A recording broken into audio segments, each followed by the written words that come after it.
dhaloota irraa borii kan egeree boonsu. Badhaasnuu nama kee arguunis keessaa addunyaa misoomse. Gabaabbadhus dheeradhu diimadhus gurraacha furdaa ta'is kalladhu. Kennaa ajaa'iba qabdaa sirrii mattoo jaalladhu. Of tuffattee of cabsitee jecha sofitti hin fe'in. Gatiin kee guddaadhaati galgallee of hin se'in.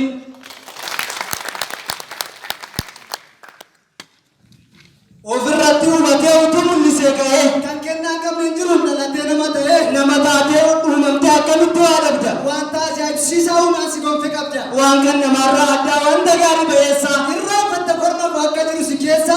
Alaan of hin ilaaliin sin tuffatiin eessi kee. Fuulli kee yoo shuntuure sorgee qaba keessi kee. Kan biran dabarre mul'ata kee nuniin keessuma of tuffachuu rabbi sitti hin fuudhin.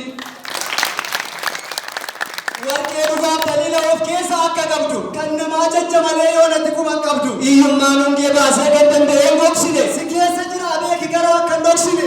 Orjinaala dhalataa laqatee luqqa'u. Kennaan si keessa jiru siyaasaan hin buqqa'u. Ati dhalootaaf keenyaa yoo ati duuta sin du'u. Daawun jedhamee aangoorraa gad hin bu'u. Dilbiin kennaa si keessaa mana kee guutee ta'u. Faayinaala si qorraan gireediin hin murtaa'u.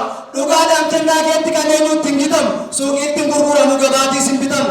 Innichi si keessaa tasa gatiin dhabiin. Waan maqaa baddeetu fuutee ofitti hin qabiin. Maaliif gatii gad buustee wanti kootta bilaal?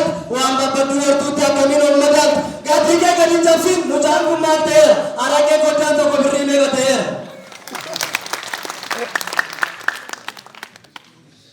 Simmoo maaltu kuree akka mucaa siraas?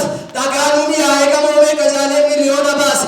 Maal dhala namaatti maaltu raajii raqasuuf yoo ta'e dinnichi iyyuu dide. Daangaa sitti hin ta'in buusee baasuun namaan inni dhageessu. Dabaree harkattee biyyattuu bulchitee bara akka dandeessu. Kennaa waaqayyo uumaan gaafa si uume kaa'e. Duumessa alaatti dhoksee si jalaa guugee kaa'e. Irraa kaasee mul'atu. Baalaalichirra buuse sodaatteerra naguugin ammas jiroo isa dhaqe. Kennaas meeqasiif kenne inni garaachaaf turuu kalees keessa naqe. Baasan mayyuu jiraatii kanaalli dhoksee buuse. Ati laayibirariidha kennaa lakkoomsa hin qabne uumaan si keessa buuse. Utuma haalli isaa nama lallaafisuu balaafamaa riba ofii keerra rafiin. Beekumsi dhalatee biyyaaf bu'aa buusu garaa keetti nafiin.